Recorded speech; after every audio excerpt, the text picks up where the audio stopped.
today, of course, is the second day of 2025, no? And siguro for our reflection today, based from the gospel, medyo parang bumalik na naman tayo sa simbang gabi because we have the personality of the precursor or the advanced party of Jesus, Saint John, no? At ano yung pwede nating matutunan? Bakit kaya binalik itong storya ni Saint John dito, no? The Baptist. I think it teaches us a very important lesson, no, as we begin this new year, no, 2025, which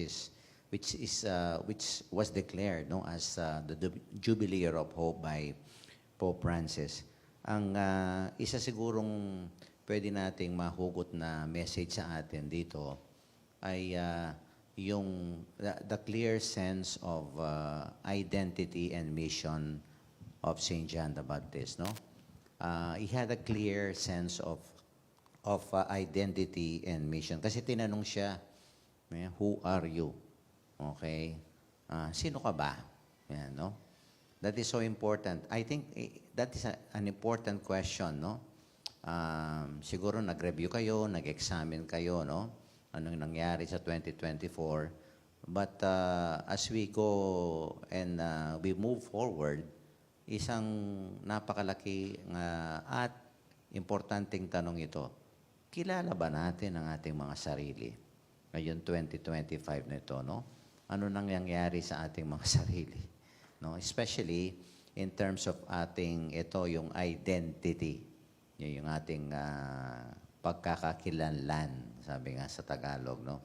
Or yung ating pagkatao. Baka may mga nagbago na sa atin, di ba? Baka yung ating self-knowledge hindi na ganun kalalim, di ba? Sino ba tayo? And I think John here invites us, no, to have that clarity, that clear sense of identity, no? And I think let us remind ourselves kung sino ba talaga tayo, no? Of course, by virtue of baptism, no, doon nating natanggap yung ating that unique and special identity. At ano ba yon? Naging anak tayo ng Diyos. At naging Kristiyano tayo. Parte ng komunidad ng Panginoon, no? And I think that identity makes us really very special because we are, no, children of God, sons and daughters of God, and, no, tayo mga Kristiyano, no? Yan dapat ang parating nakatanim na identity natin. Okay? Pero itong sense of identity and mission, of course, is not only on the personal level, individual level. I think many of you will agree with me na yung ating pagkakilala sa ating pagkatao at pagka-Kristiyano, no? And supposedly that is our Christian dignity and identity, ay hindi lamang nasa personal level. Dapat nga yung ating identity, it should not only be individual identity, no, as Christian, but a shared identity, a common identity. Kaya nga parang pamilya tayo ng Panginoon, anak tayo ng Diyos, and at the same time, mga Kristiyano tayo. Why is it so important that we raise the level of our identity into the common level, no, community level? Kasi nga, we cannot really become, no, true children and true Christians, no, kung hindi tayo sama-sama. Okay? We should become, okay, children of God and Christians together. Ito dito natin ma-appreciate yung synod on synodality. And of course, itong Jubilee Year of Hope, no? Ano ba ito? Tawag sa atin pilgrims. Plural, hindi yung pilgrim of hope. Pilgrims. Sama-sama tayo na atin, no, ibigay, isabuhay itong identity na ito. At itong identity ito rin ang ating mission. That's why John had a clear sense of identity plus his mission. Kaya nga, sino ka? Sinabi niya, I am just the voice crying out. No? Pero bakit nagbibinyag ka? Okay? At he knew his mission. Okay? Ako'y advance party lang. At ang ginagawa ko lang ay baptize with water. But there is among you whom you do not recognize. No, the one who is coming after me. Meaning to say, he knew, no, not only his identity, but his identity became also his mission. Kaya nga yung identity at mission ni St. John ay iisa lang. At dapat ito, ang ating pag-move forward dyan sa 2025, dapat naman malinaw sa atin yan. No? As we celebrate ito nga yung Jubilee of Hope, we should be pilgrims, no? Parang yung motto ng aming pastoral program diyan sa Santo Niño. Abe-abe, manalangin at may papanantabi. Ne? Abe-abe, sama-sama, no? Magkakaisa. Because we cannot, I think, achieve, no? Our being children of God and no Christians, no? In our community without coming together, working together, praying together. Parati nandun yung together. No one is left behind. Sabi nga ng United Nations sa kanyang sustainable goals. No? Walang naiiwan. No? Everybody is included. Kasi diyan tayo nagkakaroon ng lakas.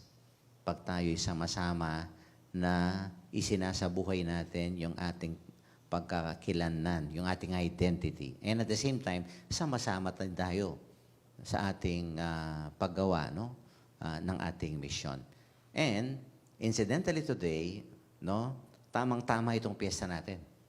No? Hindi kayo ba nagtaka? Bakit dalawa ngayon, Father? Di ba? They are both bishops and doctors in the church. They are both theologians and defenders of the faith. No? Sino sila? Okay? Sila ay si Saint Basil the Great and Gregory Nazianzen. Okay? Bakit pinagsama po itong dalawang doktor na ito at obispong ito? No? They are not only theologians, but they are the best of friends. Parang si King at si Glenn. Di ba? Hindi mo papaghihiwalay. Kaya ikaw, King, ito yung feast day nyo, ni Glenn. No? Hindi pwedeng mapaghiwalay itong dalawang ito.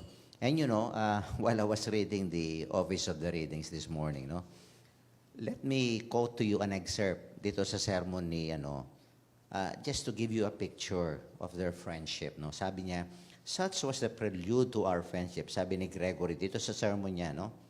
Included sa Office of the Readings ngayon. The kindling of that flame that was to bind us together. In this way, sabi niya, we began to feel affection for each other. When in the course of time, sabi niya, we acknowledge our friendship and recognize that our ambition was a life of true wisdom. We became everything to each other. Wow, ang ganda, di ba? Tapos sabi niya, we shared the same lodging, we shared the same table, we shared the same desires, we shared the same goal and mission.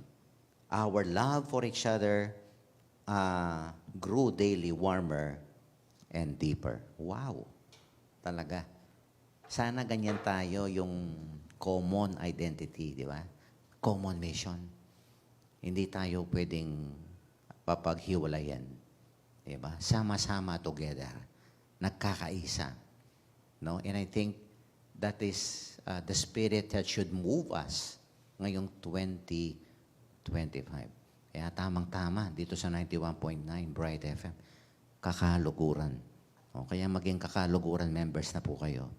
No? I-advertise ko na po. Kasi talagang kakaluguran tayo. Ito yung dalawang ito. Talagang sila'y kakaluguran. No? You have heard that beautiful excerpt. No? Sabi niya, we became everything to each other. Wow. No?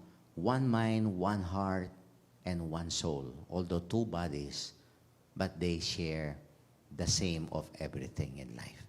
Sana ganyan ang spirito natin.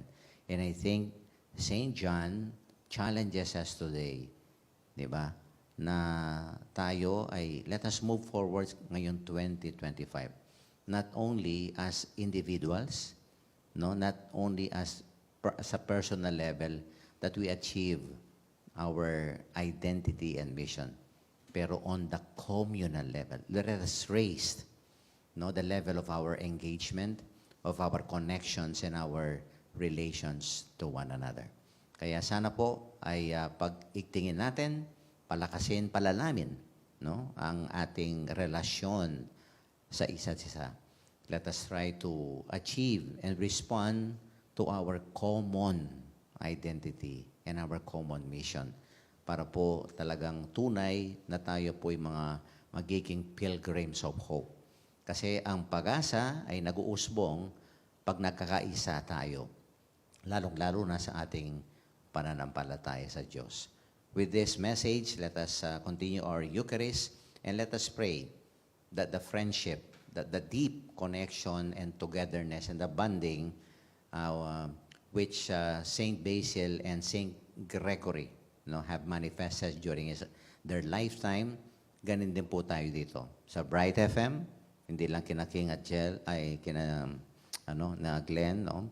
Pero lahat tayo, no, dapat may connection, may relasyon tayong malalim para po tunay, no, ang 2025, no, ay magiging Jubilee Year of Hope.